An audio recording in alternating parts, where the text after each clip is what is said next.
নমস্কাৰ, মোৰ নাম শ্ৰী কমল শইকীয়া।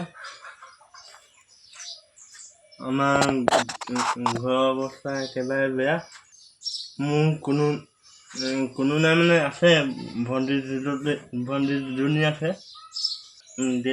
দেউতাৰ নাম আছিলে কুল শইকীয়া। আগতে কাঠ মিস্ত্ৰী কৰা হ'লে। আজি ঢুকুৱা 5 বছৰ হ'ল। মায়েও আমাক এৰি থৈ গুচি গ'ল। গতিকে মোৰ একেবাৰে চলিবলৈ অসুবিধা হৈ আছে। ৰাইজে যদি সহায় কৰে,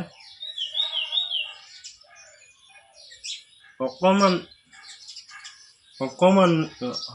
সহায় কৰিলে হৈ যাব। মোক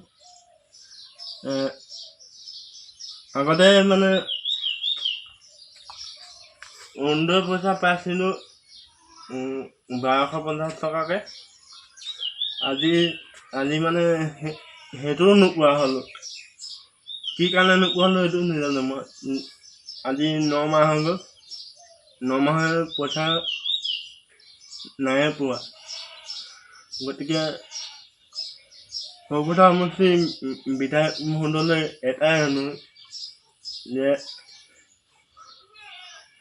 মোক যাতে সহায় কৰে, সেয়াই আপোনাৰ ওচৰত মোক কামনা কৰিছোঁ।